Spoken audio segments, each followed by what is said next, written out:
Pee Wee, is this you? Who wants to know? This is Oprah Winfrey. Hi.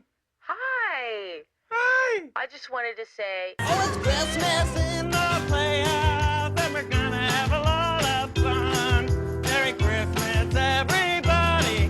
Merry Christmas,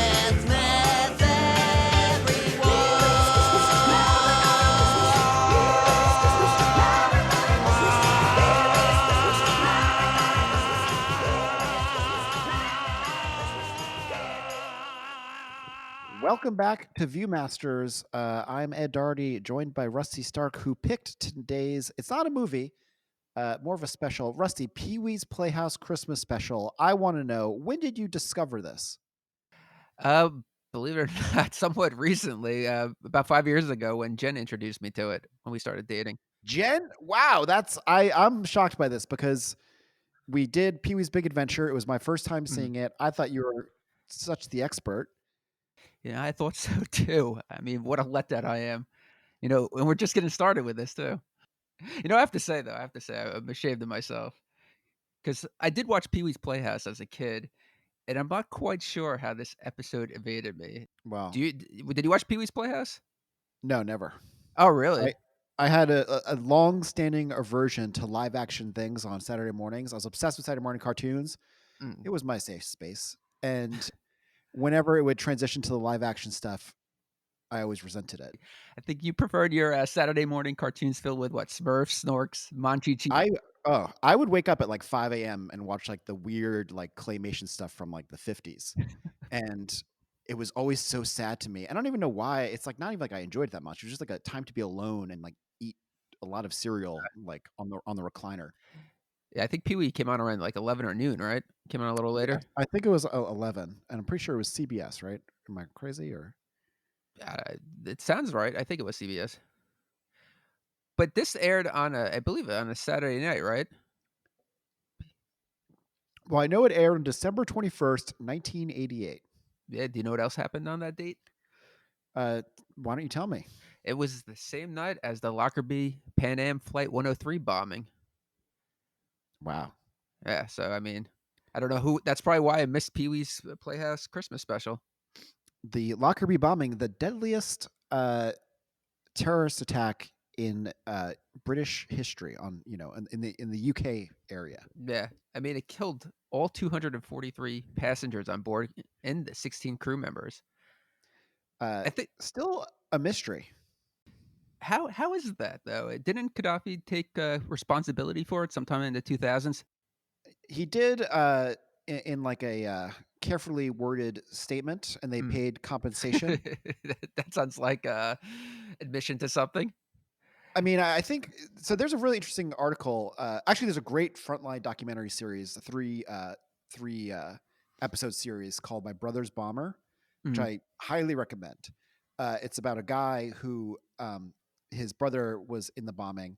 He became obsessed with it, and he investigates it. And he goes to Libya like during the revolution and all this stuff. Wow. And it definitely seems like he seems to have made some real progress on the case, just this random guy. But the crazy thing also is there's a guy whose daughter died in it. And he is kind of on the opposite side where he thinks that the main guy who was like the only guy that they charged with it, Mm. he becomes friends with him and he thinks that he was wrongfully accused. Mm. Anyway, it's a very interesting documentary. I think there's actually a TV show being made about it right now. How do we get you in the case? We need to crack this one. I'm up for it.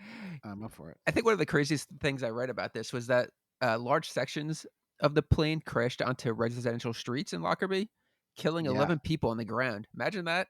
Just like I- walking down the street and a piece of plane hits you, kills you. I always think it's like it's one thing to die in a plane crash has always been a fear of mine, but to die in a plane crash when you're on the ground, that fucking sucks. Yeah, I always think the worst is like the unlucky lottery of like walking down the street and like a piece of brick on a scaffolding falls off and just kills you. Oof.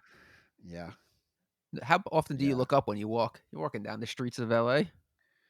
I mean, I never do, and I hope for a brick. But this- I did. There was a horrible story about a guy whose little kid got killed by a brick. I don't know if you know that story. It was in New York. But there's a great podcast called Griefcast where they bring people on. They talk about different losses they've had. Well, and that's he a was on it. really great episode. That's a downer for the Christmas season. We're trying to look. We got Lockerbie. We've got a dead kid. How much more dark stuff can we get into before we talk about Pee Wee's holiday special? I don't mean to laugh, but imagine that was like a time traveler that came back to throw that brick off the building, because that kid would probably grow up to be the next Hitler or something. Oh yeah, and the parents would never know. They just grieve forever. Then maybe when they're like elderly at like the grave, this guy like flashes to existence, and he's like, "Hey, I should have told you earlier. The whole reason this happened is actually it was for a good reason." Well, that's why I say one more thing about Lockerbie, which was really crazy, is that there was a warning.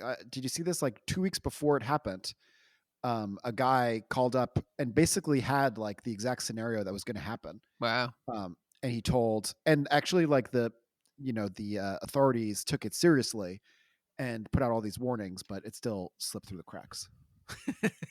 So they didn't do their job, is what you're saying. Well, yeah.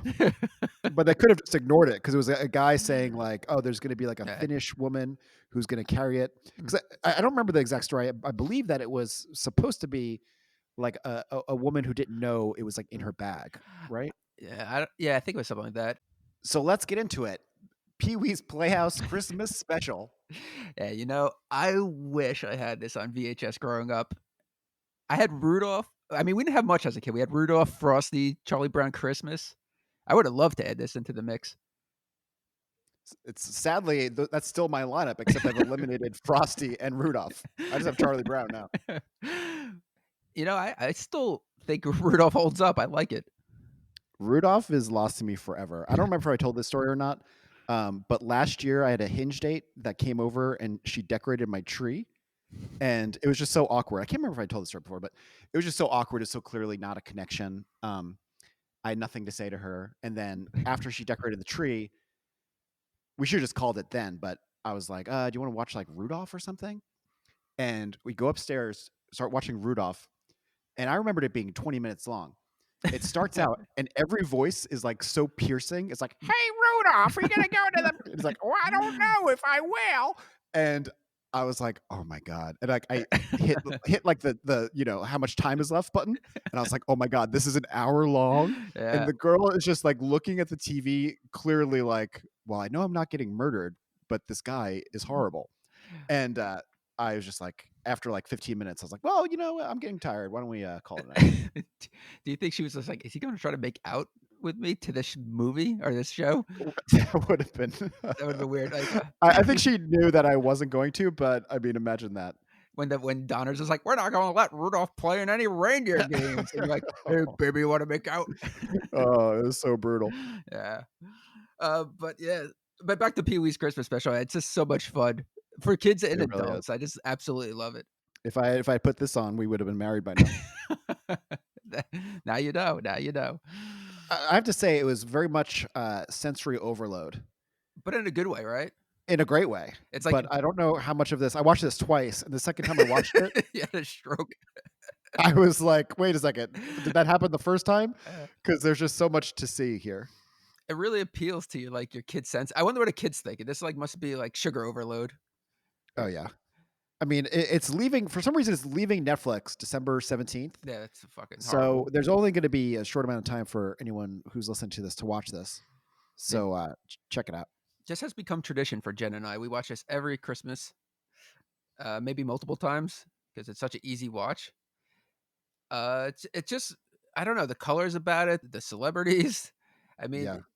it just appeals to the inner child in me. Like It really does. Like Pee was And just so wacky and fun. We're going to go through all those celebrities, but man, what a time capsule. Those celebrities, I felt like I was like, it feels, I mean, now this is 1988. So that was 32 years ago. Mm. Am I doing that math right? Yeah. 32 years ago, which the equivalent would be 1956 from when this was on. Yeah, And it really feels like so old world. I mean, also because Pee Wee himself is very old world feeling. Oh yeah, he loves all that, like those old cartoons and stuff. But a lot of these people, these celebrities, were like barely remembered when I was a kid. So watching it now feels like I'm watching fucking Matthew Brady's Civil War photography, but in a fun way. It's interesting some of the people that he picked to be on his special because at the time I don't think they were as big as they became. Mm, Like I think their celebrity was still in its infancy at the time, and some was obviously in the decline. yeah. But it was like such a weird mix. It's a very eclectic mix. Like you wouldn't see that on any other special. One of the most eclectic mixes I've ever seen in my life. That's very true to Paul Rubens. And I guess I don't know much about John Paragon, but I'm sure since he was a writer, sure he probably was into the idea as well. Oh, so John Paragon was a writer on this as well Yeah. with Pee Wee? Hmm. Yeah, because he appears as what's the guy's name? Jambi. Jambi, and he's also from Seinfeld, right? Well, we'll get into this. Yes, we'll get it. Oh, you're jumping ahead. Why don't you take us through it? Well, the first thing I want to say is that I watched a behind the scenes featurette, and the cast and crew had such fond memories of making this episode. I mean, it was shot in the fall of 1988 during a shortened Pee Wee season, which gave the writers and animators a lot of time to really focus on details and create something new for the Playhouse. And this was the first time that we actually get to see the characters interact in a different setting outside the Playhouse.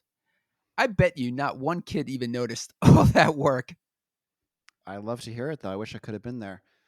If I had a time machine, I'd go back there. Then I'd come back to like modern times, and they're like, "Weren't you supposed to go kill Hitler?" I'm like, "Ooh, fuck, I forgot." And they're like, "What did you do?" I'm like, "Well, it's gonna seem really unimportant, but go to Netflix." You know what's really great about this though? That Pee Wee is just such like a man child that he's so self-absorbed and greedy, like a kid I, would be.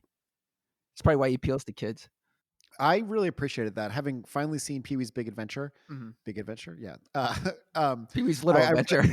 I really it sounded weird to me for a second. I really appreciated like that aspect of his character that's kind of dark, where he's kind of like a dick. Yeah. And yeah, so this was a very Oh, rewarding watch. and the reason why Jen and I think watched this the first time is I was greedy after our first Christmas together. That she said, "Oh, did you ever see Pee Wee's Christmas? You're just like him." Really greedy in what way? Well, it wasn't greedy with like we exchanged. We had a huge Christmas our first year because Hmm. we didn't really have a mortgage or anything, any expenses, so we went like all out. Just got a ton of stuff, and she got me like a lot of like vintage Super Nintendo games in box. I love what And I'm hearing. so right after Christmas, I went on a major splurge of buying video games, like mint in box video games. And Jen could not believe the number of packages that were showing up at the door, and I was just hoarding them like a fiend, just piling up in the corner. So she pulled me aside and she's just like, "Why are you having a second Christmas for yourself? Why are you being such a greedo?" That's what she called me, a greedo. Hmm. And the real answer, unbeknownst to Jen, was that I was always a bit selfish, but I'm also like Pee Wee. I'm giving it as well, so a little bit of both. Hmm. You know, Rusty, maybe by the end of this episode, you'll find the true meaning of Christmas. We'll see about that. I feel like if I make it through this episode without buying anything off of eBay, I've changed. I want to do like a retelling of Christmas Carol, but with Nintendo characters, and Oh, you're like Captain N, the Game Master, oh my and god, it's that would be like, great. Mega Man, what are you doing here? And he's like, I've come to show you, Christmas is past. Christmas future is like a guy from like a PS5 game. Oh, I don't even know what's going on there. It's like this is wonderful. What is this? It's a me, Mario. You hear chains. You're like, what is that sound of those chains? Like, it's a me, Mario. This is Mario, that works. Wow. that He does would be the work. first. He'd be the first ghost. And then the ghost of Christmas past might just be like that block from Adventure for Atari. It's like, You gotta appeal. You gotta bring out some of those sexy characters. That's how I'm going to change. You gotta all get right, them. Miss Pac-Man. Miss Pac-Man's like, okay, come on, Rusty. I never liked Miss Pac-Man. I didn't find her erotic in any way. I would hope not. So the special opens up with the classic intro, except it's set in a wintry theme. Don't you think the feeling is almost timeless the way it looks? It's like oddly 50s, but also very much 80s. That's the great thing about this special. It feels like I was telling my friend, I was like, it's so of its time, but also of all times. I think it's done so well that if when I die, I hope they have the technology to like just imprint me into that setting. Wow, that's be careful what you wish for. That could be a weird existence. It's like The oh, Wishmaster just appeared. The my Wishmaster's like, "Oh, Rusty, I think this might be a mistake, but I'll grant you a wish." I'm going to accept that. See what All happens. right. Wow. But you know what always bothered me? That the outside of the playhouse didn't match what you saw inside. And as a kid, that displeased me in many ways. It's true. A lot of people were watching this show for the realism.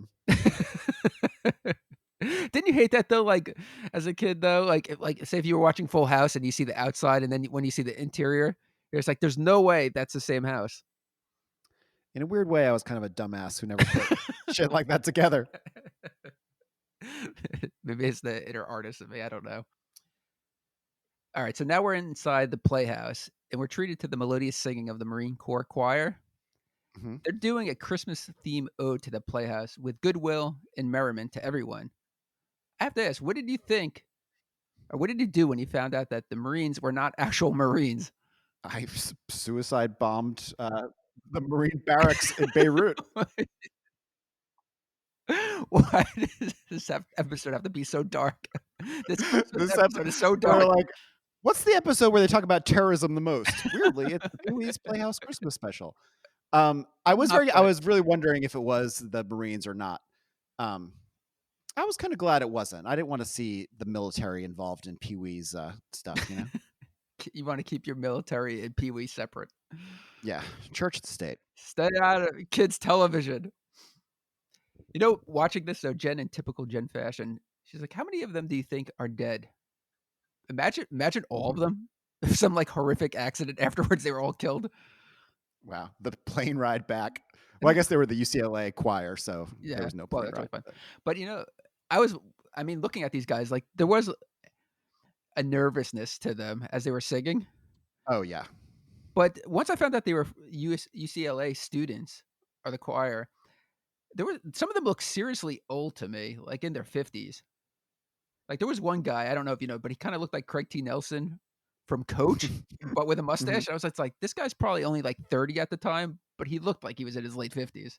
Sitting here. That is wait one more thing. You mentioned dead Marines. I think of the Beirut 1983 bombing. I have to say that on the Lockerbie bombing, did you see that the deputy station chief of the CIA of Beirut was on the flight?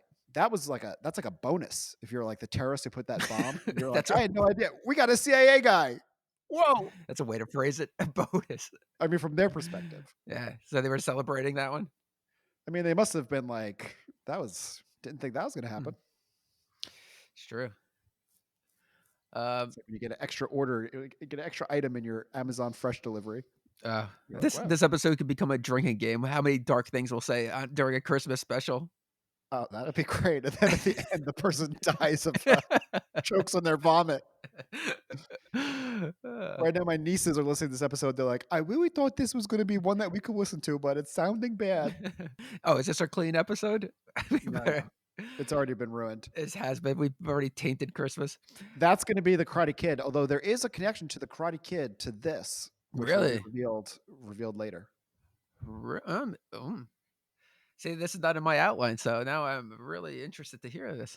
You didn't do your research. Come on, let's move on. Back to this intro. Pee Wee enters and really amps up the energy. Oh yeah. We get some backup dancers, and we get an introduction to all the Playhouse puppets. Now I have to ask you, who were some of your favorites? I like a lot of them. I love Flory. I love It's me, Flory. the food in the fridge, which I really relate to because my fridge is always kind of a disaster. I feel like we're going to be in agreement, though. You know who I dislike? I know exactly what you're going to say. Who am I going to say? Chairry. Does anybody like Chairry? I bet you Everyone there are hates everybody everything. hates Chairry. Okay. Chairry fucking sucks. That's a bit extreme. But yeah, The look, I hate the look. Yeah. Like I hate the way. First of all, the Chairry looks dirty too. Maybe Yeah, it's just the HD. They didn't know HD was going to happen. You know, Chairry, even if Chairry wasn't like alive and animated, that style of chair just bothers me too. Yeah, me too. Me too. Just, I don't know. It's not my thing. And her personality is so corny. It's like Fozzie the Bear jokes. Yeah. What about Conky? How do you feel about Conky? Conky's cool. I like any kind of robot like that. You clanking, clanking, clattering collection of colliginous junk. Wow. Okay. No, Wizard of Oz. But Conky's like his secretary, right? Yeah. He's just actually, I think everybody's just taking orders. I was going to say Conky takes orders, but it's everybody. Pee Wee's just like, I wonder, like, part of them has to be like a kid's imagination, a way a kid has imaginary friends. That these are like what imaginary friends would be if they were alive, just all over the place. I love Yeah, it though. that's true. I wasn't that creative as a kid. They were all like just other kids. It's interesting because in Pee Wee's Big Adventure, it's more like he has inventions of his own. Yeah. And here he's got like alive things. I like Pterri too. Pterri's cool.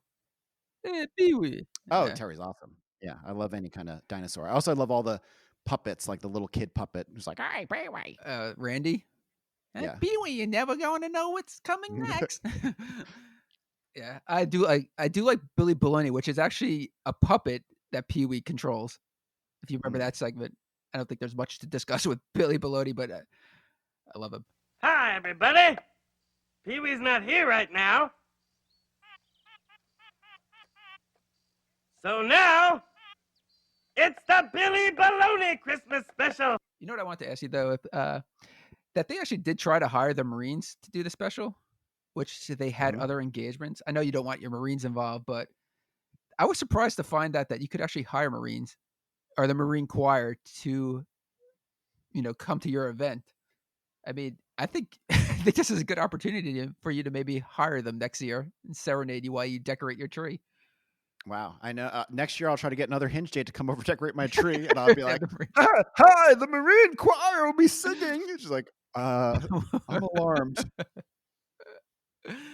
I would just like that if you had the Marines there and you're just like, Marines, I want you to meet the other Marines, and you open your medicine cabinet and see your G.I. Joes. And it's like, here's Gung Ho. He's pretty tough. You're like, what the hell is wrong with this guy? All right, so next thing we have Pee Wee. Pee Wee's putting together his wish list with Conky. He's asking for some crazy ass things, and the funny thing to me was that he asked for a deluxe wood burning kit. Mm-hmm. And do you remember just going crazy with like the Toys R Us, the Sears catalogs and like the Service Merchandise catalogs, and just circling like pretty much everything? I circled a wood burning kit one year. Really? Yeah. I don't even what is a wood burning kit? Like a fireplace? It's like etching, but like with like a solder thing into wood, where you like char the wood. Wow. And you make like drawings. I've ever heard of this in my life. Yeah, it's stupid. That seems like a really old world toy. It's like a step up from whittling. Yeah. And that's a step up from scrimshaw. So there you go. I don't even know the words you're saying. You don't know scrimshaw? Oh, if you had some, you'd be a wealthy man. I don't know. Scrimshaw is like etching into whalebone. The fuck? I guess I have heard of that. Didn't you read Moby Dick? I will not be. No, never have. And I will not be doing that. I will tell you though, when I was in Iceland with listener Dan, I was shocked when I saw people selling whale meat. And I know that whales are mammals, but I never thought it would look like steak. But it does. Yeah. I thought it looked like fish. Yeah, I learned that from Idiot Abroad. I don't think you ever watched that show. No. Well, our English listeners love that reference, so love to hear it. Is it the guy from that was on Ricky Gervais's podcast? Yeah, yes, Carl Pilkington. Carl. Yeah. Head like a fucking orange for our British listeners. Okay. There you go. Yeah, so Pee Wee's having a brain fart trying to come up with ideas of his own. So he breaks the fourth wall and he's asking viewers for some ideas. And he's just like, a new car. He's just like, meh. Cash, practical gift. And then he mentions a yo-yo. And he's like, Conky, that's a good idea. Add yo-yo. But Conky's just like, don't you have one already, Pee Wee? This was just like when I got 2 of those Vinegar Syndrome, Don't Go in the Basement Blu-rays. That's why you need a secret wall. Yeah, he goes over the secret wall. I actually have a secret closet. I've been meaning to get a lock on it for years. But I thought if I finally got a lock now, my cleaning person would be like, 6 years and he finally gets a lock. Like, what did he put in there? But he goes to this secret wall, and it's amazing. Well, first of all, he's putting it in the combination, Mhm. and I thought it was funny how like the camera's looking at him, and he's like, and then like the camera looks away, and then looks back. This combination's very long. It's like my one long password, my Apple password. Ooh, Mm. no one's cracking that one. You upgraded from your like password that was like what 6 letters? We've given away too many hints about. I still use that password for a few Oh, things. all right, all We're gonna have one super fan who's like, "Yeah, so I'm in Ed's bank account. It's awesome. Rate and review and withdraw." That's funny. But anyway, so I'm trying to convince Jen to allow me to get a secret wall of toys. Don't you already have like 5 walls of toys? So this would just be a secret one. Well, I gotta hide the good stuff. When Nova gets older, she's gonna go after that shit and open it. You gotta hide it. So he does retrieve the yo-yo from his secret wall, and I really like the whimsy of having him do like the walk the dog and around the world tricks in claymation Mhm. style. Yeah, that's cool. I could do that once, maybe. I could do walking the dog, but it's more like walking the dead dog. I would, I would love to see you trying to yo-yo. Actually, I would love to see you have like what a yo-yo, but with like a 60-foot cord that you do from your window where you bonk people on the head with it and then try to reel it up and they're seeing you because you fucked it up. They're like seeing you reel it back in. I remember doing yo-yo tricks with that light up yo-yo, Uh, and I was like swinging it around and hit myself in the head, and the thing broke into a bunch of pieces, and like the battery went flying. And this kid I was friends with, and all of his brothers like laughed hysterically, and I was like, "Got him again with the physical comedy." Your comedy was born that day. You knew it. You had to be done. Yes, yes, it was. Do you remember? I don't know if you remember, but I think it was in middle school that we had the yo-yo assembly. Hmm. And after that, everybody was like into getting yo-yos. And Simpsons parodied that in Bart the Lover Yes, episode.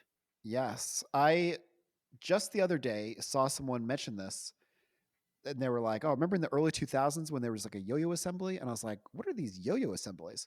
Mm. So I looked it up, and there's actually a for-profit company Really? whose whole shtick is to go to schools and sell them these yo-yos, Duncan. and they've been around for years, and it's like a somewhat controversial thing. Yeah, I could see Um, that. so it's really weird because they've been doing that for we remember in our childhood, but it's still happening now. And I when I was looking this up, I saw all these things on like parenting Reddits where they'd be like, "My 5-year-old came home and is now obsessed with buying a yo-yo. Like, who is this company?" And they're called Ned. Wait, but yo-yos don't cost that much money. Like, what's the profit to expense Well, ratio there? I mean, I'm sure they can go to like a dollar store and get a yo-yo, and they sell it for I think $15 to $20. Oh my goodness. And there's a whole world of like customizations you can do to a yo-yo. Um, so that's another thing I was reading about, that people get obsessed with yo-yos for a couple weeks, and like in school people would be like, "I'm replacing this part, I'm doing this, get a new string, dude. I gotta get it." I always thought that if I had a more expensive yo-yo, I'd be good at it, but that wasn't the case at all. Yeah, I was I'm never good at a surprised. yo-yo. You seem like someone who would be good at the yo-yo, but I mean, I could roll it down and have it returned to me, but that's about it. um, not to get ahead of ourselves, but we'll mention Grace Jones later. Mm, But Grace Jones very into hula hoops. really? Now, she's been quoted as saying the way to succeed as at a hula hoop is to do less. People do too much with hula hoops. That's like, she's like, you could keep a hula hoop going indefinitely just by doing less. Or how much less can I do? I'm like a cadaver with a hula hoop. I no. See, the thing is, she was saying that people put way too much into their movement. Like, you just got to give a little boppity boppity. Yeah, but I don't know what that is. My body doesn't know what boppity boppity is. I know No, you're in no, the me same neither. boat as me. Yeah. Oh yeah, I remember someone years ago tried to teach me how to dance. She was like, "Just listen to the beat of the song." I was like, "What's the beat? What's a beat?" I still barely know. Well, some beats are complicated. Yeah, I try to dance to like the lyrics.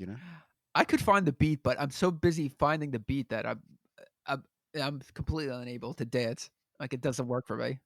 I hate dancing. I feel like everybody's staring at me. Yeah, Did you see some of the other stuff on his wish list? He asked for a set of encyclopedias. That was like the worst gift. that was. Encyclopedias were so huge back then. They really were, but most kids had them, but none of them wanted them. Oh well, yeah. And you could go to any kid's house to like play, and there was always encyclopedias in their bedroom. Just those were mint condition because they never looked at them. I mean, I actually looked at my encyclopedias all the time, and I had World Book. And whenever I went to someone else's house and they had a different type, like you'd see like you're so used to just like the visual of like the color of the encyclopedias, you would see a different color, and just be like, wow, things are different around here. How long did it take you to look up sex? I still haven't looked it up, but I think next year I might. Whoa, whoa, whoa! You're gonna be in for quite a surprise there, Eddie. It's more like poison arrow frog. Oh, just one paragraph. The big thing about encyclopedias, they were always like a gift on game shows. Like Double Dare always had the encyclopedias. I mean, also you got to think about it on game shows. All those prizes are taxed, so that sucks. You're like, man, it just cost me $60 to win an encyclopedia. Encyclopedias are expensive though, right? The sets, they're a few $100. Yeah. Oh, definitely. Uh, Now, what did he mean by? He says one of those dolls you fill up with the gooey stuff. What was that? I don't know. I have no idea. I tried to look that up. I feel don't like that know. might be one of those dolls that like would piss themselves. Remember those? Yeah, those are big. Yeah, you have one now. It's alive. It's alive. Yeah, never stops. Never stops. But I like that he signs his list. Like he really emphasizes how good he's been. Oh, I love this part. Sign it, most sincerely yours, especially during this holiday season. Your pal, who's been very, very, very, very, very good all this whole year long, Pee Wee. I'm not kidding about how good I've been, Herman. Oh, P.S. I really have been good. Please believe me, Santa, please. Please and thank you. I've practically been an angel. What was your biggest Christmas list? Like, how ridiculous did you get as a child? Oh, I remember I wrote Christmas lists that had like bits of fiction. They were like multimedia. Like have a story about something, then it transitioned to just like pure list. It looked like the ravings of a madman.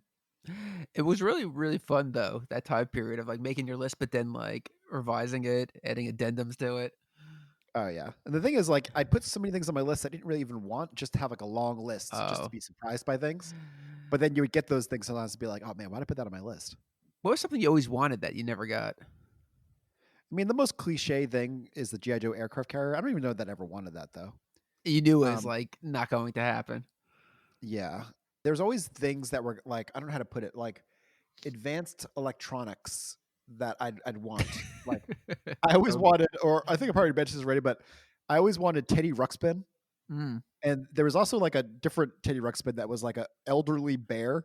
And they were like, you could ask him up to 200 questions. He was like Uncle Bear. And you were like, like, why is the sky blue? And you'd be like, well, that's a funny story.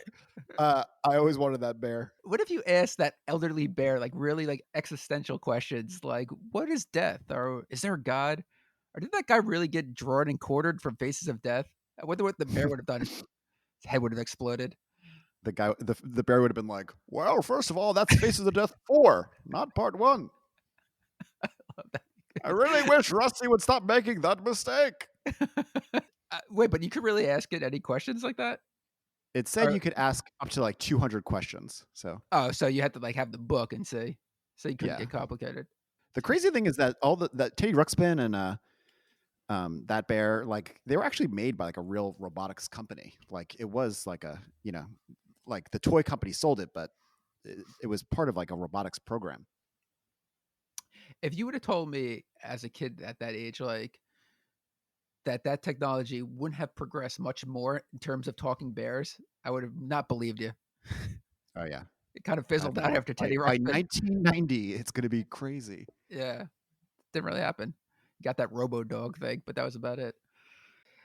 Did you ever put things on your list that you weren't sure if they existed or not? Oh yeah. My cousin once told me that he had seen X-Men figures. This is before any X-Men figures existed. Hmm. And I became obsessed with that. I would go to every store and like, you'd go down the aisle and you'd be like, I think I see it. I think I see it. And so like, I put it on my list for like 3 years. Could he be referencing like the Secret Wars figures? Because they had like Wolverine and Iceman. That could very well have been what he meant. There's He might also have solved the mystery. these horrible bendable figures. Nobody wanted bendable figures of anything. Oh yeah. Remember opening a gift and seeing, like, at first you would see the label, like, Star Wars or, like, WWF, then it turned out to be a bendy? Ugh, The only yeah. bendable the only bendable figure that I think is acceptable was Gumby, and even those are like, "Well, what the hell am I gonna do with this now?" This was kind of a cool bendable figure, but do you remember I had like the official Gizmo stuffed animal? Mhm. Um, That was cool. which I then bought again like in my 20s. And I know you bought it in like your late 30s. But there was also like a big stripe that went along with it, like, but he was kind of like hard plastic. Oh. Um, but I had like the bendy of stripe. But it's actually kind of a cool bendy. Mhm. But remember that stripe was cool. I gotta get that. Yeah. I feel like when you got bendables as gifts from, like, relatives, it was like a gift that they didn't know anything about you. They put no thought into that gift. It's just Oh like, yeah. first thing you see when you walk into Toys R Us, the shit that they wanted you just to throw in your cart. So anyway, we get our first human besides Pee Wee. Mhm. Miss Yvonne walks in. So she comes into the playhouse and she has a new beehive hairstyle shaped like a Christmas tree, which I'm sure bothered you in some way, right? Oh yeah. I think I've mentioned before I had my Aunt Helen. She had like Uh, a beehive haircut and she'd be like, Edward, hello! And then she would scare the fuck out of me.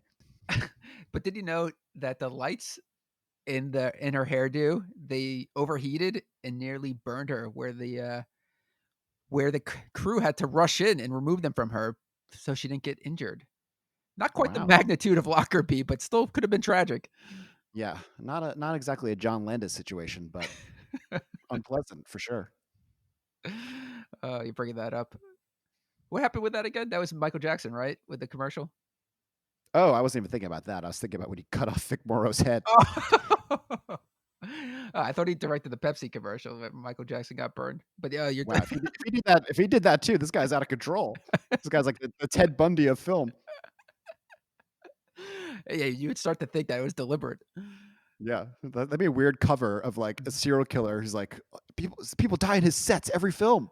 Uh, but with her hair though, and now it had mistletoe in it, which I'm sure you've seen. And of course, all the Playhouse puppets wanted to give her a kiss. And I like that Pee Wee being infantile. It's just like, before you go making out with everyone in the Playhouse, how about that gift? Which is something I probably would have said. I'm sure maybe Yeah, you would have too. maybe a little bit for me. Mistletoe never comes up anymore. But when you were a little kid, you were like, man, mistletoe's gonna come up in my adult life all the time. Probably gonna meet my wife that way. Yeah, I'm sure there's good reason why mistletoe went away. Oh yeah, A lot of yeah, definitely. creeps, a little drunk on eggnog. But Flurry comes to life and says to Miss Ivana, "How about you stand over me?" Which I like that he's a little pervy, a little adult humor in there. Yeah, Did that go over your head? it actually did go over my head. I'm only realizing now. And I said I liked Flory earlier. I didn't realize I was liking an upskirt creep. You can't take back what you said. Oh Man. man, you got some apologizing to do. The apology tour with Ed and Rob. Yeah. I've never found that. I mean, I'm not saying that. I don't even. This is just a horrible thing to talk about. But like guys who take upskirt photos, Oh, obviously, are like, total creeps and like that's like assault basically. But yeah. it's like also like, how does that appealing as like a photo? That just probably looks like shit. There was one guy from middle school, and this is middle school, but he put mirrors on his sneakers and was like doing Sorry. that like to girls that wear skirts. He's like, I could see up your skirt. Like That's insane. He put mirror. Wow. He put mirrors on his he sneakers. taped That's so mirrors. bizarre. Yeah. But he would like it was obvious that he had him there, but he would go up to the girls and like just do that. I think it was more to get like a reaction from them, but still, like I Yeah. think he would have been suspended nowadays very quickly. Get him Shoe out of here. gimmicks. Shoe gimmicks were huge back then. Shoe game. Slick shoes, slick shoes. Now she wants to give him fruitcake. This was interesting. I just did a lot of research on this. You did some research too? Yeah, let's hear about your research. Well, I mean, fruitcake has a bad reputation, but it stemmed from the British tradition, also known as Christmas cake or plum cake. It was incredibly popular in Victorian England and has become a vital part of celebrating the holidays and weddings. Did you know? Did you know that both Princess Diana and Kate Middleton served fruitcake at their weddings? I read that the origins of fruitcake go back to where uh, only like the upper class had fruit. So to put all that fruit in a cake, you were really showing off. Well, little do you know, I actually put pure gold in my cakes. Wow. I'm gonna strain your cakes like a prospector. I'm like, oh, I'm getting some good nuggets now. I'm gonna redeem these nuggets for some mask toys. Rusty's house is a fun place. Remember when you go to a museum or something and they'd have like the gold panning things? And like as a little kid, you really thought like, oh, I can actually get rich doing this. Did you know that fruitcakes are so dense that they can last up to 25 years? I read that they last so long that soldiers would bring them as like rations. Not if you're one of those soldiers. You've gone through your rations of fruitcake in like a day. I would be horrible. I'd be like, I'm really hungry because I ate my whole fruitcake yesterday. They're like, it's day 2, Dowdy. What's that show? Like, you're like, Sarge, I'm going to eat another fruitcake over here. He's like, Eddie. Do you think palates were different back then where somebody was just like, oh, fruitcake's so good, you got to try it? Well, I did read that, who is it? Betty Crocker? Someone like that, some famous name, kind of changed the conception of cake to be more light and fluffy, like in like the 40s and 50s. Like up before that, something like fruitcake was more of what cake was thought of. But I also read that fruitcake, when it's done right, is actually really great. Really? So I might try to get it sometime. Jen asked me the other day if I ever liked or ever had chocolate that had liquor in it, the liqueur chocolates. Mm-hmm. And I was just like, I think I had them. I don't remember. I don't think I liked them, like the rum ones and stuff. Did you ever have those? I think so, yeah. I mean, I remember my parents would get like, you know, a family friend would come over and they'd bring over like a box of chocolates. I remember just like taking bites out of like all of them. It was just like a tour of horrors. You're just like, bleh, bleh, bleh. Yeah. Then you finally get to one that's like the turtle, the caramel turtle. You're just like, why can't they all be like this? Yeah. Do you think if you ate enough of them, you could get drunk though? That's what I was thinking about with fruitcake because there is liquor in fruitcake. Yeah. Like, I wonder if you could like, it's like, I relapsed on fruitcake. I had like 40 fruitcakes, dude. I'm like fucking, I'm rolling down the street. What's your girth on that one? Man, you know, like whiskey drug, it makes you mean, but fruitcake drugs, you don't even want to think about what that does. I don't even think you'd be able to shit after that. You'd probably be so blocked up, you would have to have it like surgically removed from you. And you just all liquid that you drink from then on just gets absorbed by the fruitcake. I'm just like, I can't piss. I've become like a giant water balloon. I'm just like wobbling down the street, like wow, wow, wow. You're like, looks like that guy ate some fruitcake.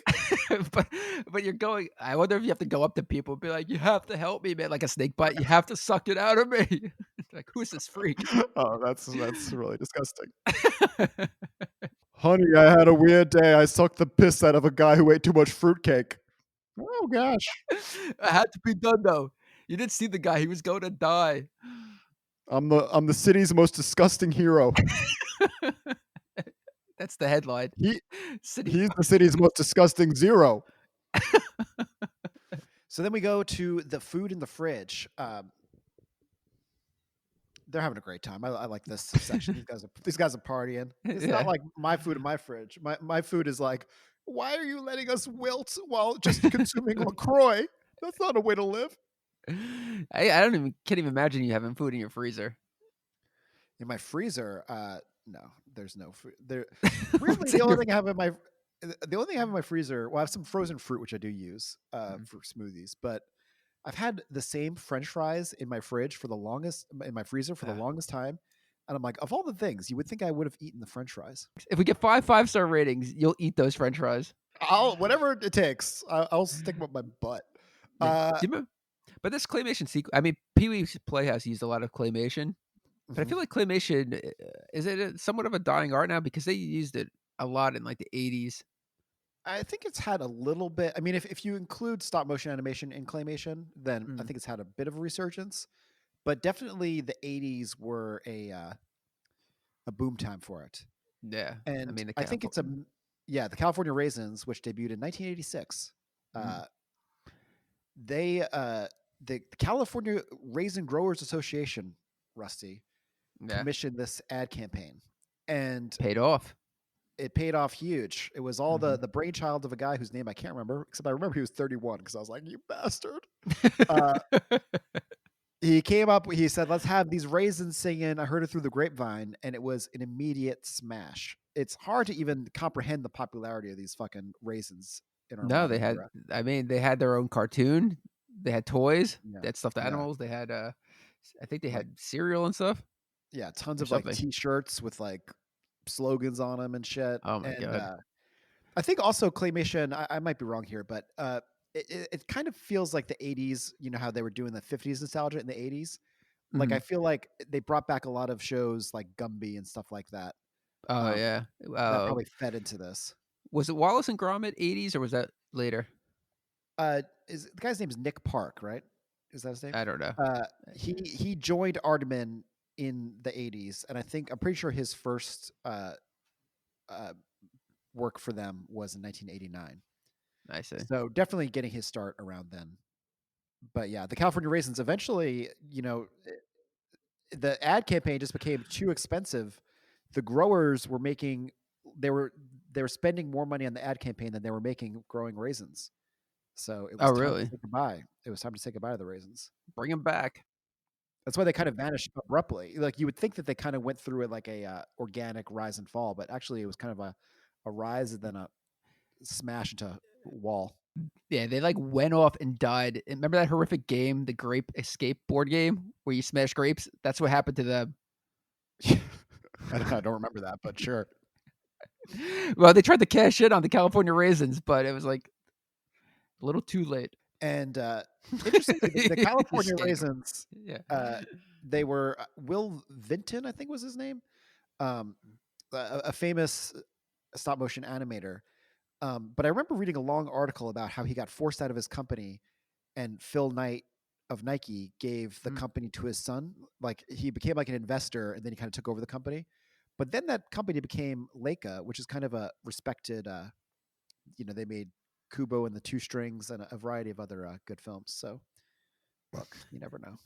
What a journey. This is like the nap time segment of the show. Well, let's bring it. Let's get that energy back up when we get Oh, an it's appearance from Whoopi Goldberg. I okay, love they're Whoopi. talking to each other, holding the cans to their ears. That was great. Mhm. Did that Whoopi ever just work? Was that real? Like when you tie a can to a string, and another can on the other side? Do you remember? I don't know, but do you remember the other thing with putting cups under your feet and putting the string around them and using them as like stilts? Oh, I do remember that. Yeah.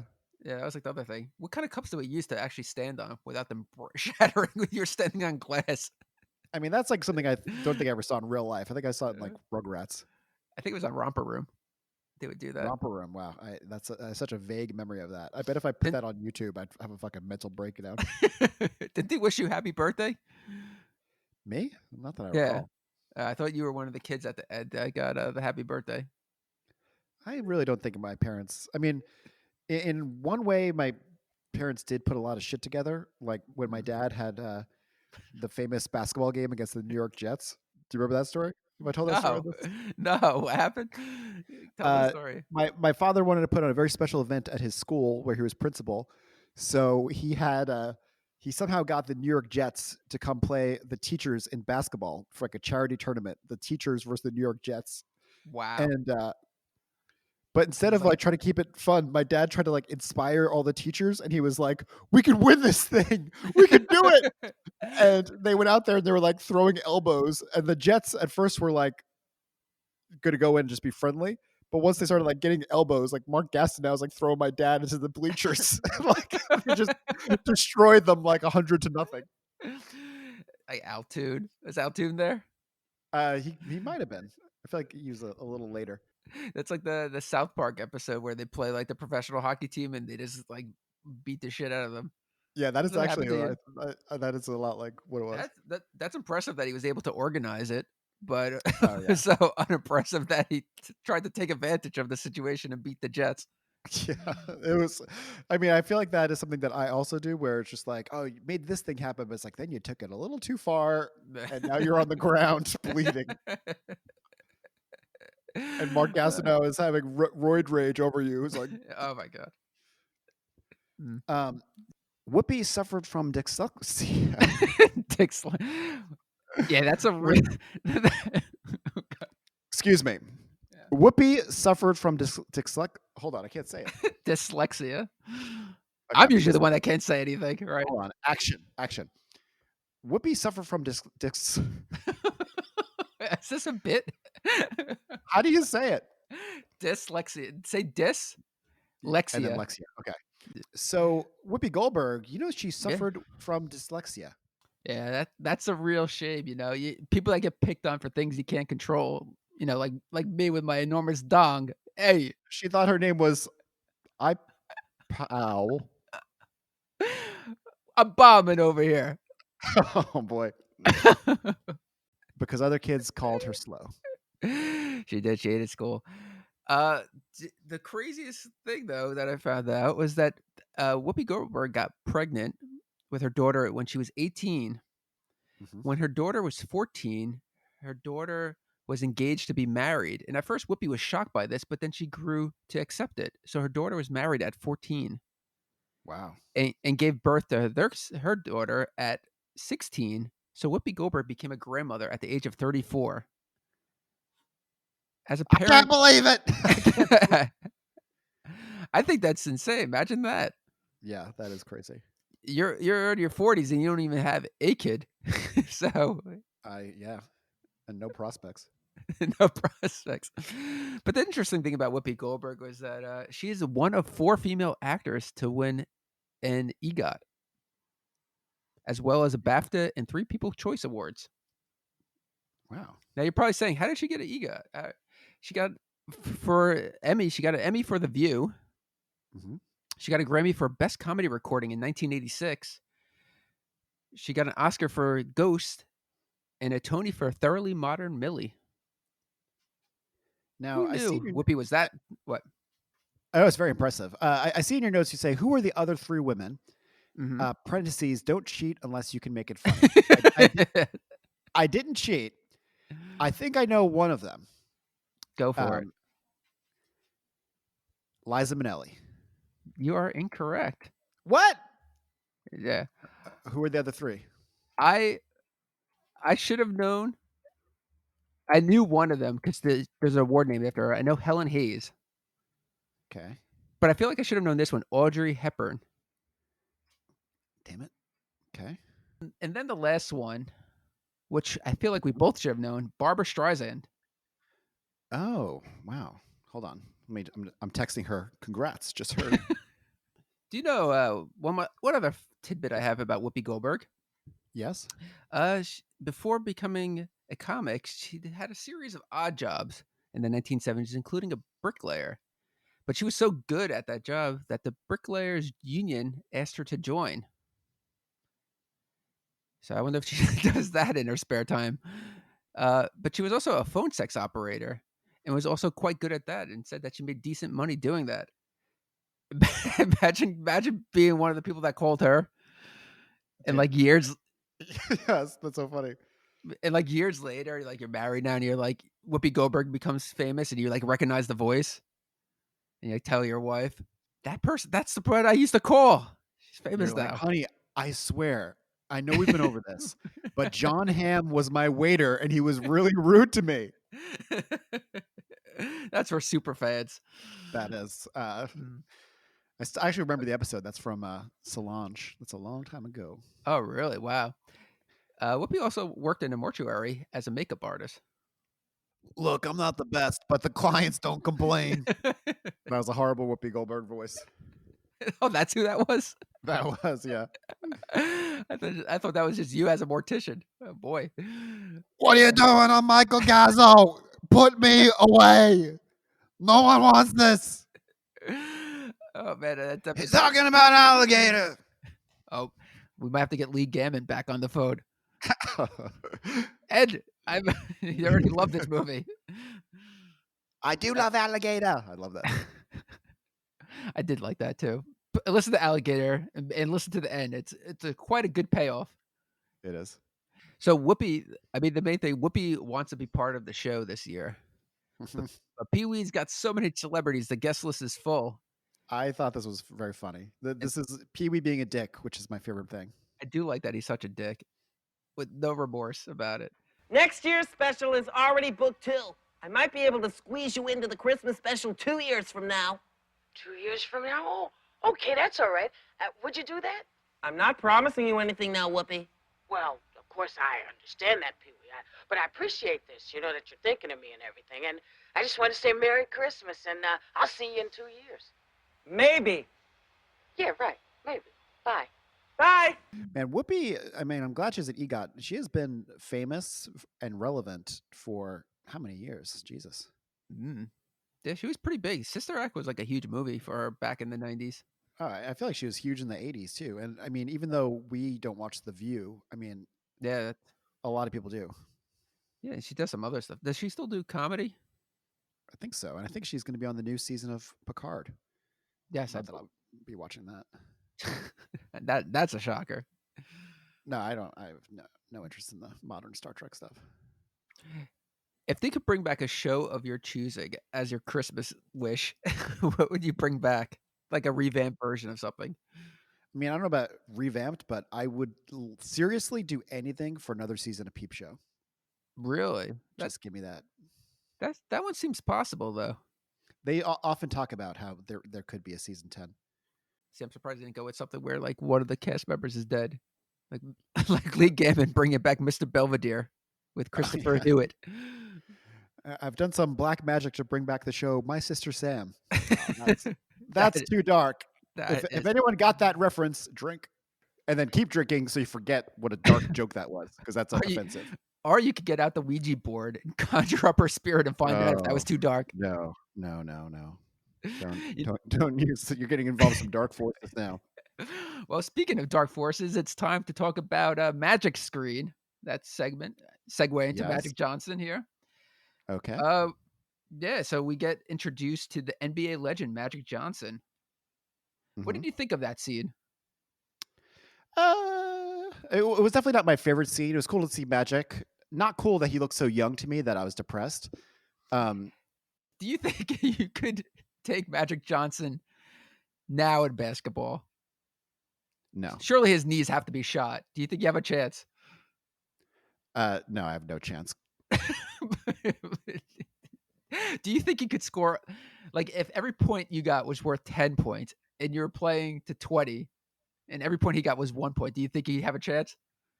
I didn't follow that math at all, but no. I recently shot a basketball around, and like my first 30 shots were all air balls, and there were these skater kids nearby, and I was like, should I comment to myself like things that make me sound like, should I be like, oh man, my hoop must be different height than this? But I was like, no, don't try to save face in front of these little kids. But I did like that Magic Johnson said that he was cousins with Magic Screen.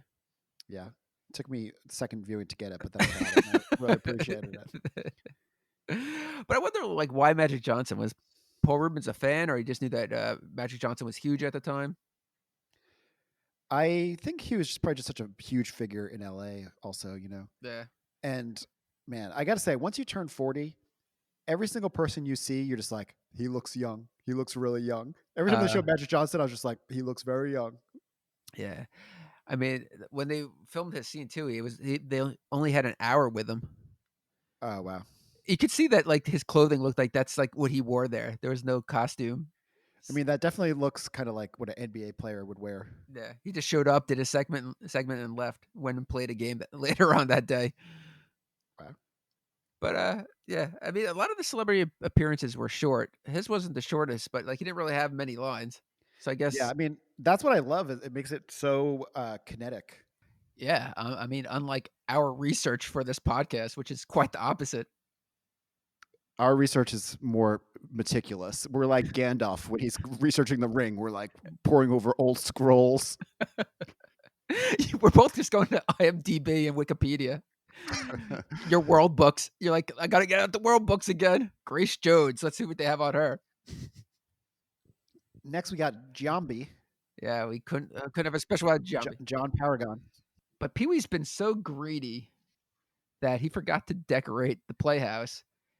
And I mean, how do you have a Christmas special without any of that Christmas cheer? And that's when Giambi comes and he's just like, wish? Did someone say wish? You know what I finally found out though? That to make a wish come true, Giambi always has Pee Wee recite in Giambi's Mecca Lecca Hi, Mecca Hi Ni Ho. I never knew where that was from. I thought it was just gibberish.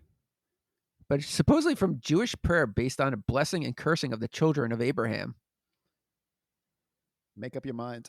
But then someone also wrote that it's just basic magical incantations such as abracadabra or hocus pocus. So, I mean, Pee Wee gets his wish, a little razzle dazzle, and the playhouse is decorated. I see here that you wrote hocus locus, though. I was like, oh, that's like if you're really into magic, someone's like, oh, hocus pocus. You're like, dude, that's played out. I'm more of a hocus locus guy. I like that we just point out the typos that are outlined. Yeah, that's why they're here. So he does a little razzle and dazzle, and the playhouse looks like my house. If Jen let me. Oh wait, I shouldn't read all that. But yeah, he gets the Christmas spirit in place. You know, I think I'm not sure when I'm gonna put my decorations on my tree. Maybe I'll do it this weekend. That'll consume like 15 minutes of the weekend for me. I'm thinking you should put them on now. That'll be riveting content for the show. You're just decorating a tree. You could actually like break the fourth wall like Pee Wee and ask the audience like, so how's this recording going so far? I wouldn't want our audience to hear all the old man noises I'll be making as I try to string the lights around. I'm like, oh my god, ow! I forgot to get decorations for the playhouse. You think you could help me out? Sure, Pee Wee. Is that what you'd like to wish for? Well, not really. Getting back on track, Reba the mail lady just barges in, of course, played by the great S. Apatha Murkison. You know what shocked me? I looked at her credits. She played Teresa Dyson in Terminator 2. No idea. I knew she looked really familiar. Yeah. I'm not sure if that's what it was, but yeah. Wow. She won a lot of awards too. She won an Emmy and a Golden Globe for Lackawanna Blues and a Helen Hayes Award, bringing her back up again for Old Settler. I don't even know what that is. Helen Hayes, one of the winners of the EGOT. Wow. But she gives him another fruitcake. Wah, wah, wah. And you know what really bothered Jen? She always hated this. The gift that Pee Wee gives her. Now, Jen watched this as a kid, too, so this is many years in the making. But the press-on nails, but instead they were huge. And she's like, why are they so big? And they were for her toes, but they were still gigantic. They were like slices of bread. Oh, God. Yeah. Oh. Press-on nails was another very 80s thing. I was weirdly fascinated by the commercials. I used to play. My mom had them, and I would give my mom them as gifts. But I would play with them, like never stick them to my nails, but just like see how they fit.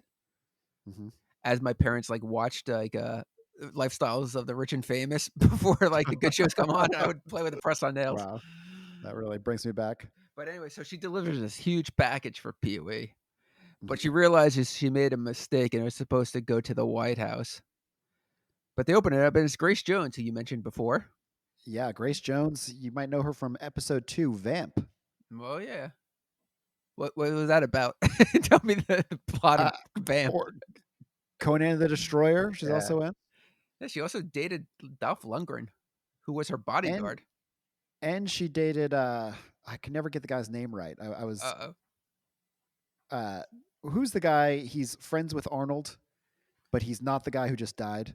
Oh, Sven von Olsen or Thorson, something. Yeah, I know who you're talking about. I don't know. Yeah, but she's actually the one who got Dolph Lundgren started in acting. She suggested him for the part of the KGB officer in the James Bond movie that she was in. Oh, interesting. He was actually her bodyguard. That's how they met. I have a couple tidbits for you about Grace Jones. Let's hear them. Her age is a bit of a mystery. She was born in Jamaica, and some say she was born in 1948, but she's actually quite younger than that. She says she's younger. Yeah. I have to say that Wikipedia says 48, and then after it says some claim 52, but this is incorrect. I was like, whoa, an editor is out to get Grace Jones. Wow. So she is really born in 48. That's what Wikipedia says. Wow. Uh-oh. Well, I looked up Grace Jones's facts, and that's what it said. But as a teenager, she began her modeling career. And when she was kind of dismayed by the agency she was working with here, she moved to Paris and worked for a different modeling agency. And she was roommates with Jerry Hall and Jessica Lange. It's quite a threesome. Imagine that. Whenever I hear about roommates, like famous roommates, it's always like such a crazy thing. Yeah, Peter Wolf from the Jay Giles Band was actually roommates with David Lynch at Tufts University. Really? I know that Sam Raimi, Francis McDormand, and the Coen brothers all lived in a house together. So that's cool. That's what you need to do. Yeah, exactly. At 42, he's going back to college, everyone. Oh, I wish. You can show up with like one of those young guy hats turned to the side. I'm like, hey, TikTok, that's pretty cool. How about that, man? YouTube. You're like Jerry Lewis. Hey, ladies. Oh God, no, too real. But Grace Jones. Oh, one other fun fact I have about her: she has a lifetime ban from Disney World.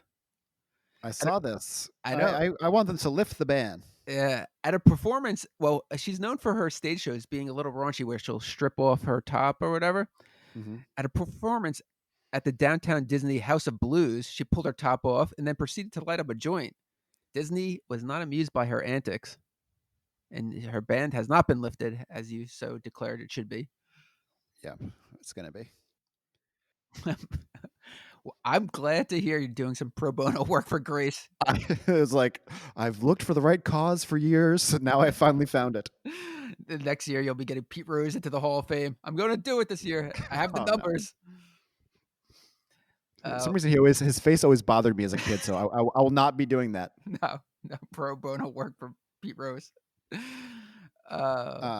She also designed her own costume for this special. I think she designed most of her costumes for everything. Yeah, you might recall that. I think she worked with Keith Haring on her vamp costume. Yeah, I'll have to re-listen to the vamp episode. Wow, I'm surprised you remembered that. She actually does one of my favorite performances from this show. Her rendition of Little Drummer Boy. I like the beat to it. Yeah, me too. I've always been a fan of Little Drummer Boy, even though it's a much maligned Christmas song. Well, I always found it haunting as a kid. When I first heard it, I was like, "What is this about?" Yeah. Did you like the Bing Crosby David Bowie collaboration on that? Yes, I did. I like that, but I never loved the. Wasn't the music video like them both sitting at a piano? Yeah, it was uncomfortable to look at. Yeah, it was. I don't know why it was. It's just like something about. I was like, they're just like sitting too close. It's kind of a weird vibe. Bing Crosby just beat his kid and then came on set. Yeah, exactly. He had a negative energy. Yeah, he did. But he didn't even know. I don't even think he liked David Bowie, right? Or he didn't know who he was. He was like, "What the hell am I doing here? Give me some money. Fuck you." Then he died like a week later. Oh, not Bing. I mean, I just got a alert that Chuck Yeager died. I thought he died like 30 years ago. So good for him. He was still alive. Yeah, when did Yuri Gagarin die then? Gagarin. Who? Yuri Gagarin. Was he like the first man in space or something? Yeah, he was the Soviet one. First guy in space. Chuck Yeager broke the sound barrier, right? Yeah. So he claims. He's dead. He can't even defend himself anymore. Wait, that's another downer note. Talk about a death. Drink. This is you gotta listen to this episode with eggnog. Do you like eggnog? I don't think I've ever had it. Really? Oh, drink it.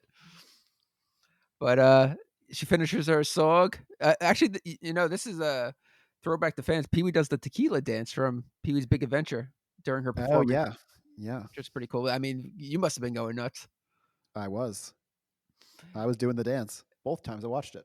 And then Pterri, after she finishes, they're all clapping, they're loving it, and Terry's like, "Hey, she was amazing Grace." I like Pterri. Pterri was one of my other characters I liked. Well, why don't you marry him? Wow. Walked right into that one. You did. And then we get to celebrities that are like, oh, why are these people in it? Frankie Avalon and Annette Funicello. This duo was very mysterious to me as a kid. Like the people who were famous way before your time were always weird to you as a kid. Yeah, I mean, they were famous for those like teeny movies, like the Beach Blanket movies.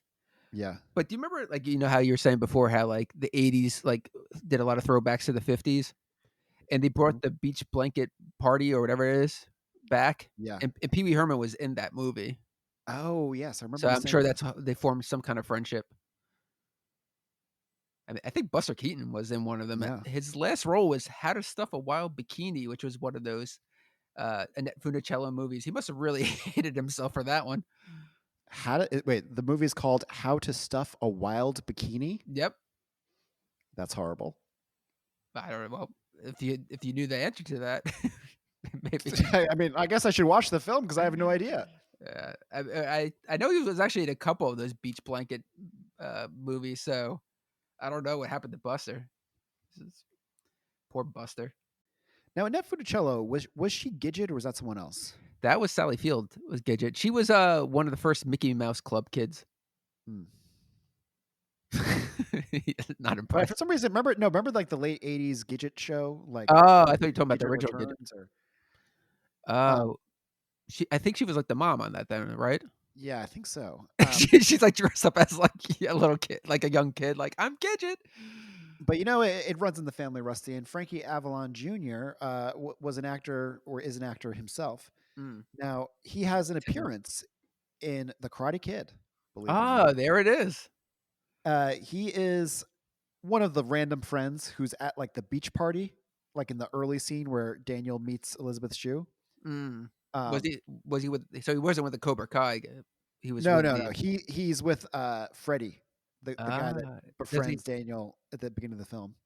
is he like one of the guys? Like who invited him? Yeah, exactly. I think he's the one who takes the ball from Daniel when he's doing the thing. But the crew must have been like, "Hey, this is just like your dad, huh? Back on the beach, right?" He's like, "Yeah, I'd love to be here." Are they bringing him back in Cobra Kai? I don't think so. I think he's a little too obscure. It's too obscure. If they haven't brought back Bobby and Dutch, but maybe they have. I haven't watched it.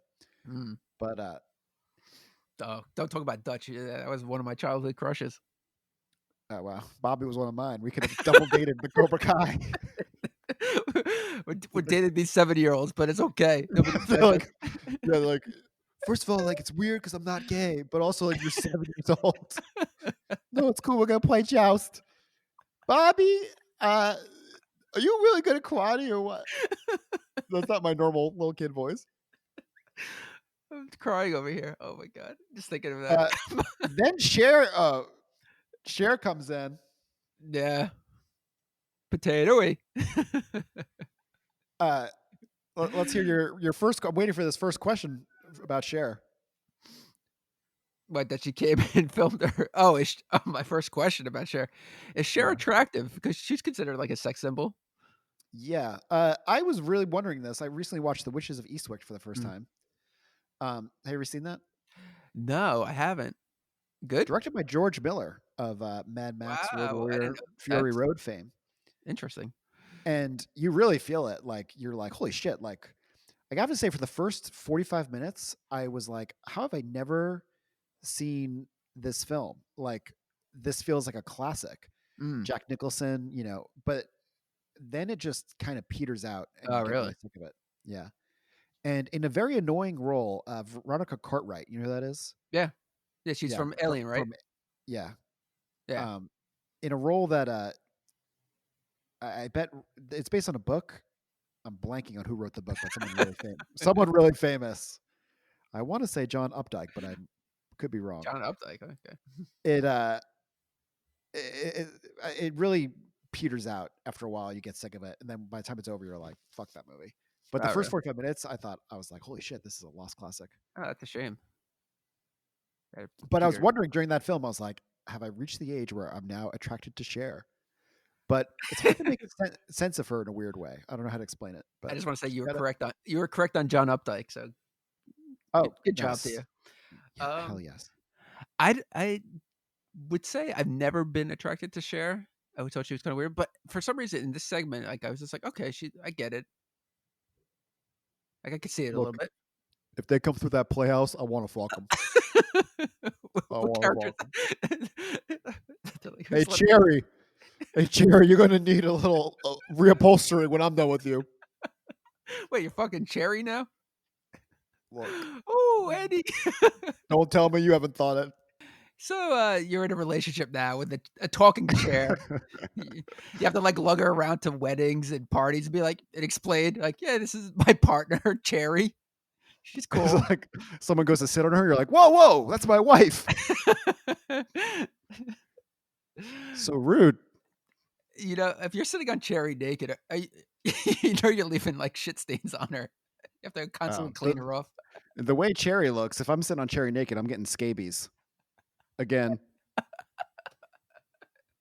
But anyway, so this is where we learned the secret word, which was a running theme in Pee Wee's Playhouse. Mhm. And the secret word is year. So anytime you hear year, you scream real loud.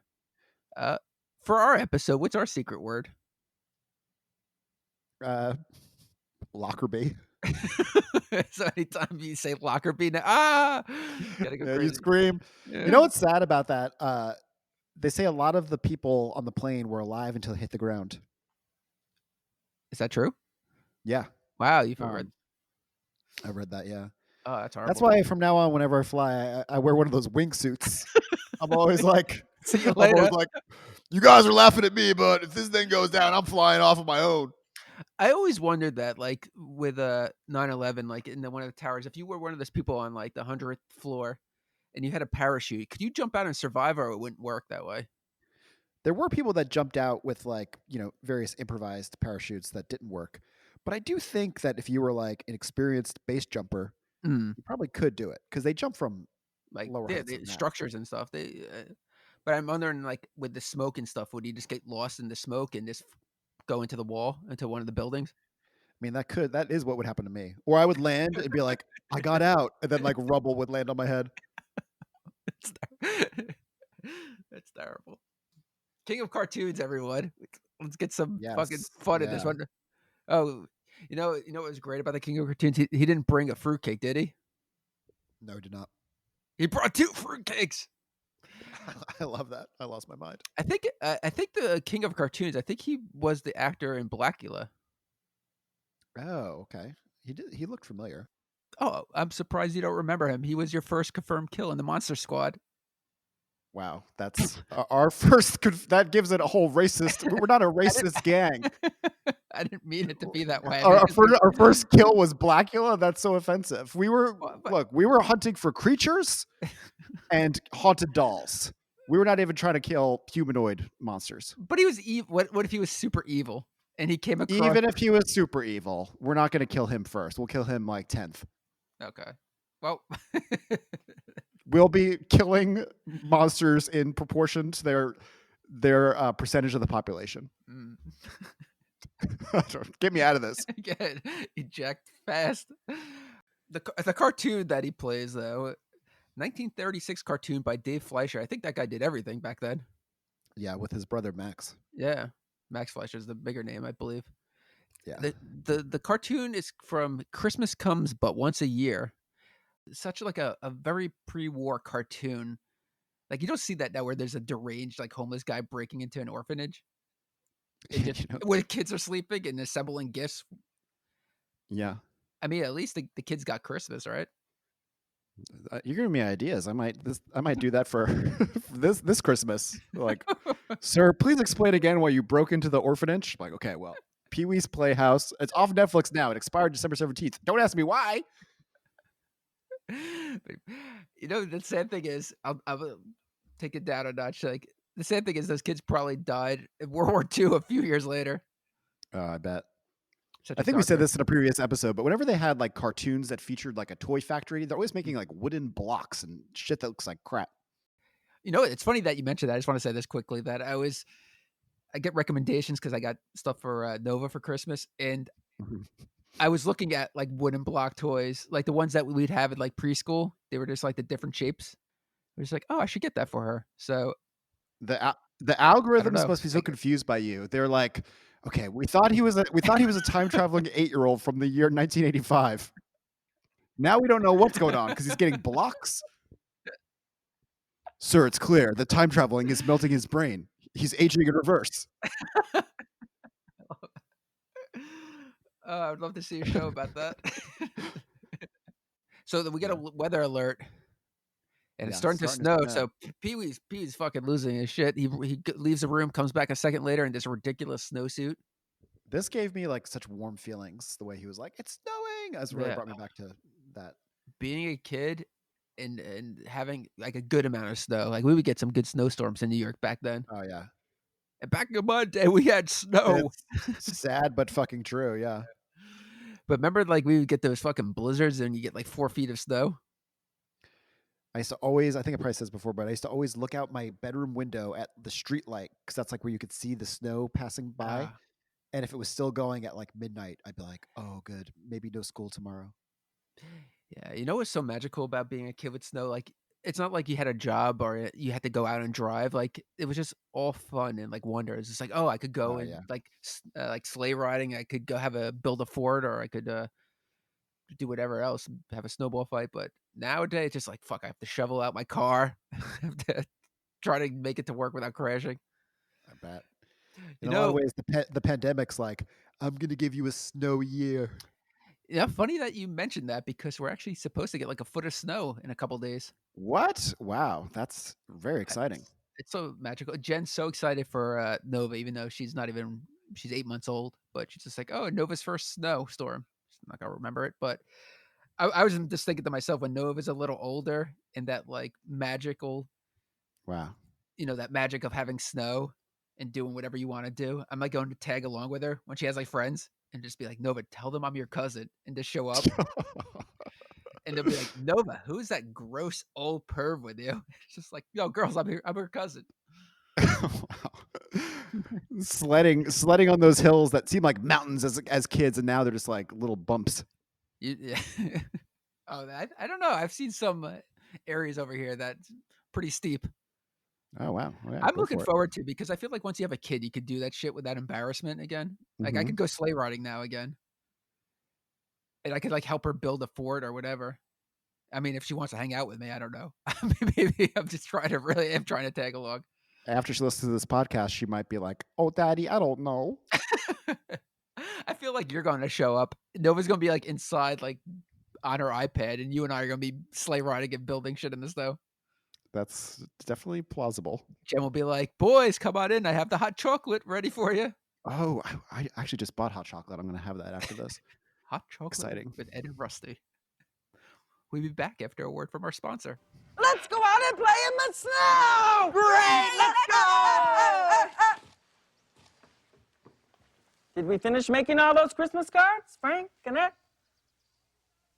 I'm sorry, then you'll have to stay inside until you finish. It's snowing! It's snowing! But Pee Wee's snowsuit, I was trying to look that up to see if it was like a real style of the time. I could not find anything. So I don't know if it was just designed for the show to be like extreme. Cowboy Curtis, though, played by Lawrence Fishburne. Loved it. This was Lawrence Fishburne's first comedic role. I don't know if you knew that. I did not know that. I But can't when he think of another comedic role that he's done. He's on the show Blackish, so that's his okay. other one. Oh, really? Wow. Okay. But he channeled. He said when he went in for the audition, he channeled Yul Brynner from Westworld, and he tried to be the serious cowpoke gunslinger. And Paul Rubens and John Paragon were like, it's a kid show. How about lighter? And he did, and he got the part. And he said, like, I always wondered if he hated this role because it's kind of like hokey in many ways, but he loves it. Like, he's proud of it, which I respect so much more. Yeah, I love that. Yeah. So apparently he revisits it every once in a while and says it holds up. yes, that is true. I love when, there's so many actors who are like, oh, I never watch my stuff. I love the people who are like, oh yeah, I watched that. It was really good. Yeah. Didn't Shia LaBeouf like actually hold the film festival of his own work where he watched it with fans? He did. And now he's been thoroughly canceled. So oh really? We do not support him. Oh, I didn't know that. But I could see you doing that someday, like having all your works, watching them. I would love that. Watching them instead of with fans, it would be all the people you told to fight you IRL. on Rocket League. I mean, I love sometimes Justin will come over and we'll watch like some old thing and just like it just creates like a weird feeling of like horror at like things that you don't like, and then weird nostalgia where you're like, look at that, look, remember we were in that house, and it's very fun to do actually. I can imagine that. I would love that. That's why people who say they never watch their old stuff, I'm like, how could you never watch it? It's like so interesting to me. I don't know how you felt about seeing the Del Rubio triplets. They were not my favorite part of this. Do you remember? I know you're a big fan of the Purple Stuff podcast. Yeah. A little shout out to Matt. I know we. I once posted about this podcast like in a comment section on Matt's site. And I know we have like at least five listeners from who listen to both. But I remember listening to one of the episodes, and he mentions the Del Rubio triplets. Oh, I remember. Yeah, I remember that. I don't remember his take. Did he like them or did he hate them? They like everything. Hmm. So we'll bash on this show. They all passed away. We're not hurting anyone's Yeah. feelings. Yeah. But Edie, Elena, and Millie, such old-fashioned names. Yeah, definitely. It's gotta be weird though. They're triplets, and one died in '96, the other in 2001, and finally the last one succumbed to illness in 2011. It's kind of sad to be alive that long as the last one. Yeah, and only one of them lived through 9/11. Wow. So saw the world change. But luckily, all of them experienced Lockerbie. No. That was so cool, Cher.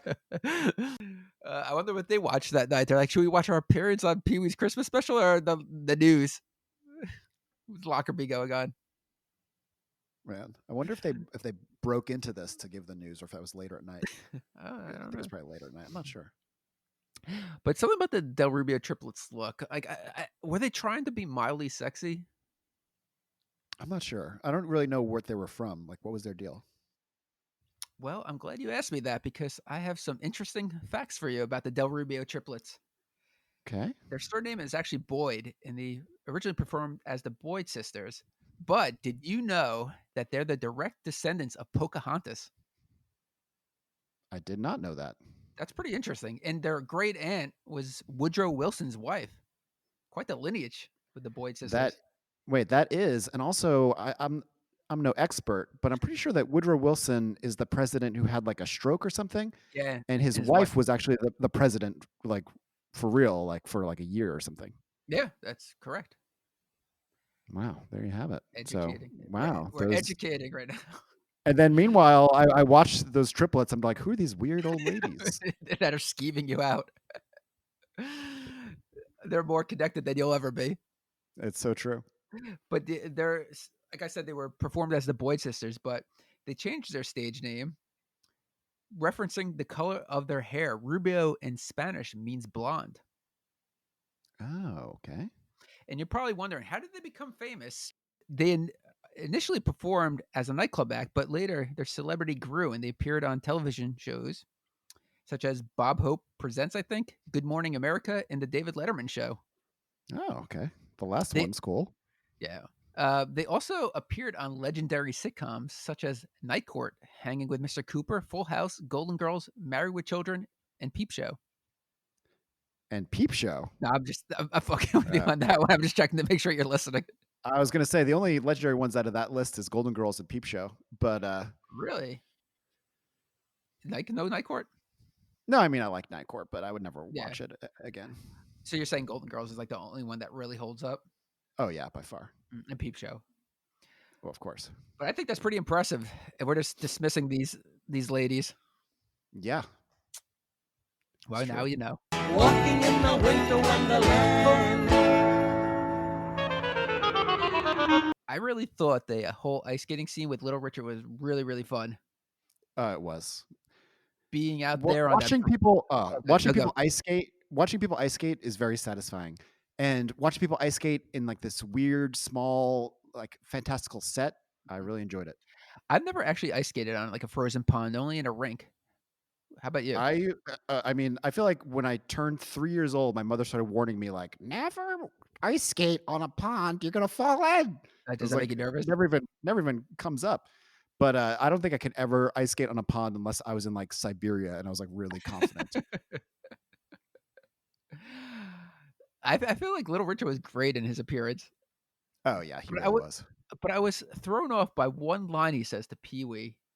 Mm-hmm. He's just like, Pee Wee, if God wanted me to have, well, I'm not going to do the impression, but he says, Yeah. if God wanted him to have, or if God wanted him to skate, he would have been born with skinny feet and a little head. What on earth does that mean? I think it meant that his head was so big that he would be top heavy and he couldn't skate. But what about skinny feet? I feel like if you had like 2 feet like griddles, you'd keep your balance. Like Like- griddles? Yeah, like big, like big flat feet.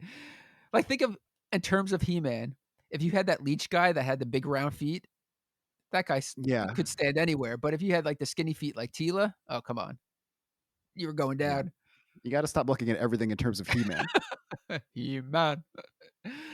Wait, you could do your Skeletor impression though. I don't want to ice skate. I want to watch the rest of Pee-wee's. Help me, Beast Man. What should I do, Skeletor? Was that Brian Botano? Yeah, I was going to ask you that. I don't know. I never knew who he was. Like when South Park had that whole song, I was like, who is Brian Boitano? I know what he looks like, and he kind of looked like that guy, but in all my research, and I actually did try to find this, I could not locate if it was him or not. I'm sure you could have gotten Brian Boitano on Cameo. He would have been like, hey, so happy birthday. And to answer your question, that was not me. One of my favorite moments, though, Dinah Shore. Dinah Shore's Dinah like Shore. This was, I finally found out who she was. Dinah Shore has always been somebody that I've been fascinated by. I think because my grandmother like watched like the Dinah Shore and Friends show. What And is also- like her most famous thing? Because I always see a street in near Palm Springs that's named after her. She was And I've famous always for been quite a like a long time, right? yeah. She was like a 1940s singing sensation. She had this huge hit called "Buttons and Bows" during like the big band era, which is actually a pretty good song for that time period. So Really? you should check that out. Yeah. But Dinah Shore was also the first female to star in her own primetime show. Oh. I don't know if you remember this, but Jello Biafra references Dinah Shore in that song "Night of the Living Rednecks," like in the beginning when they're like doing chemical warfare, and he's like, "Ray's guitar broke," Yeah. but he's Ray's just like, guitar, bro. yeah, and he's like, "We'll play the theme from the Dinah Shore show." And he's like, "Who Oh, wants to be yeah. Dinah Shore?" like my Jello. Okay. But I always hated Dinah Shore at the time based on that because I was just like, yeah, Jello's punk, man. He's really sucking at Dinah Shore. I never really listened to that. That's like that album I never really listened to. Yeah. The is that not plastic? I actually always listen to Plastic Surgery Disasters. I think it's Give me actually convenience or give me Give Me death. Yeah. Yeah. I never, for some reason, I consider that in my mind the Poser album, but I have no idea why. because it was the Poser album. Oh, okay, good. But a couple interesting facts about Dinah Shore, which I didn't include in the outline, so you weren't privy to them beforehand. But she was actually a Republican in her early career, but switched political affiliations through the influence of Ronald Reagan when he was a staunch Democrat. Wow, interesting. But when he later switched parties, she remained a Democrat, but remained friends with Ronald, but never agreed with his politics. Interesting. Yeah, that is pretty interesting. She also was married to George Montgomery from the 40s through the 50s, but it was revealed that she was having a long-standing affair with Frank Sinatra during that time. Wow. But she also got around. She was in the 60s. She was romantically linked to Dick Martin, Eddie Fisher, and Rod Taylor. I also saw that she dated Burt Reynolds and was in the 20 years his senior. Yeah. What was that like for Burt? Burt was a sex symbol at the time. Yeah. I never got that. He was just a weird looking dude. He really was. that sexy image of him with the It's hair. so disturbing. Yeah. Is that what you look like now, shirtless? Just Well, I hair have everywhere. the bearskin rug. Is that how you're recording this right now? Just I am in front of a fire, but I don't have a fireplace, so I need to get out of here soon. oh, that was such an unwholesome image. It really was. I mean, obviously we weren't alive for when that was big, but we see it, and I'm sure at the time you were just like, "What is this?" That's good. Yeah, I really was. What do you think of Pee Wee's avant-garde Christmas tree when they light it up? I thought it was pretty cool. Yeah. And Randy the puppet unplugs it, and he has such a line that for a kids show where he's just like, "I thought Christmas was like commercial exploitation for big business trying to capitalize on consumer guilt." He's And right. this is, yeah. This is where there's like the really quick segment of like the true meaning of Christmas, and it's Yeah. like the religious angle, right? Yeah, which bothered me, of course, but go on. Yeah, me too. Well, it just reminded me of when I went to Radio City Music Hall with my family for the first time, like the only time I ever did it, but kind of later in life. And my dad had just gotten over prostate cancer, And before the show started, it's like, you're really packed in. There's people all around you. And he's like, Edward, they said I would be incontinent. And you can't believe it. You've got no control. You're pissing yourself. Really? And then later after the show, he was like, I pissed myself. And I was like, It's terrible. Your brother's not gonna like this. but he remembers this. He'll probably laugh at that. But the Rockefeller City Radio City Music Hall thing has like a really quick like religious segment that gets so awkward, just like this, where it's just like, Yeah, I know what you're talking about. You're talking about the Christmas Spectacular, right? Yeah. Yeah. Wait, so what happened? So he challenged them to a game of basketball? The Rockettes? I was taking the Rockettes. They're just kicking him around. It looked like blood sport. He was like, they were like a bunch of Van Dams, and he was like the random first guy he fights. Guy that tries to do the bear hug. So yeah, let's take this baby home. So finally, Pee Wee has so many fruitcakes. Mm-hmm. And they're like, what are you going to do with all these fruitcakes? And he wound up building a new room in the Playhouse. Yeah, that was cool. I thought it was weird, though, to see one of the workers with no shirt on for a kid's show. It was homoerotic. It was homoerotic. Get Bobby from Karate Kid Dush in there. Seal that shit right up with the fruitcakes, and he's home. Okay, we're going to go play golf, and then we're going to go to the diner. And he's in the corner. That's our big date. You're in the corner. I was like, I can't look at this. One I wanted to be here, but not anymore. One of them's touching you, and you're like, please be Bobby. Not the... Yeah. Oh, I always hated how Dutch looked. Not really, but I loved when he before his match with Daniel, where he like did that head thing back and forth. I thought that was like the coolest thing. It's like, this guy's so badass. He's cracking his neck, getting ready to kick some ass. Santa cake. Santa shows up. Yes. The big moments here. Santa's at the Playhouse. He got everything that Pee Wee wanted on his list. But there's a caveat to that. There's nothing left for the kids. Yeah. This reminded me, I remember like a Amazing Stories episode or some kind of after school special where this kid was like, I want all the money in the world. Do you remember this? And like all the dollars in the world like flew out of everyone's pockets and like went to this little kid. And then everyone was like, hey, give us our money back. You don't have any memory of that? No. Wouldn't that just destroy the dollar though? One kid had all the money in the world. Yeah. It would not be good for the broader economy. But yeah, so Santa explains that Pee Wee's basically done the same thing, and he has sucked up all the presents. And I love Pee Wee's line here. He's like, I'm really sorry to hear that. Let me know how it turns out. I love that. Not your Pee Wee impression, though. That could use some work. Yeah, but he does in the Dick Pee Wee. There's only so many you can do. He does in the Dick Pee Wee voice. Like, let me know how it turns out. Yeah. Kind of thing. And then they're like, Pee Wee. Let me know how it turns out. That's like Yoda. Yoda Pee Wee having a love child. You so many people gonna die? Yeah, there you go. So Pee Wee finds his heart and he donates all of his stuff.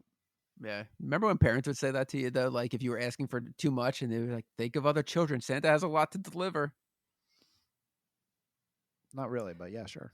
Okay. But Pee Wee, we learned in the beginning that Pee Wee wants to save his other wish because it's very special. So here's the big payoff. Yes. His special wish is peace on earth and everyone have the merriest of Christmases. How did that turn out? Where's that peace on earth? I mean, probably as he was saying that, a plane at that moment was exploding. What? Which one? Where was it? Lockerbie. Ah! Oh my God! Wow, what a weird episode this has been. It really has been very dark. How soon before you seal yourself up in your apartment with fruitcakes? I'm doing it now. You're eating one for you, one for me, as you're laying them down. Anyways, let's wrap this one up. Did you love this special? I loved it. I really did, and I recommend it to anyone who now can't watch it because it expired off Netflix by the time this goes up. That's true. That is so weird that it's expired right when we choose to do it. 5 years. 5 years in the making. Why would a holiday special expire December 17th? Like, Did they just not look at the date, or is it moving to Hulu like in like a huge deal? I really, really hate that. Like in the summertime, like Home Alone will be available on something, and of course you don't want to watch it in the summer. So winter rolls around and you have to fucking rent it from Amazon. Oh yeah, watching Home Alone in the summer, I want to throw up. Kill someone. So anyways, I think all we want this year for Christmas, our Christmas wish, is a couple ratings, a couple reviews. That's exactly. No one ever does it, but please. Where do you rank that compared to World Peace? What are you going with first? Ratings and reviews. They're connected. They are connected. Don't ask me to explain how, but please rate and review. Please. And what's the next episode going to be? I'm dying to hear this. I'm still in talks. I'm Okay. still in talks. I can't say. Wow. Okay, I have to get your agent on the phone then. Yeah. Get the word on the street. All right, so I guess we'll see you next time. See you next time, and watch this special. You'll have a great Christmas. Now you have to buy it. That's a shame. That sucks. Gire, Conky.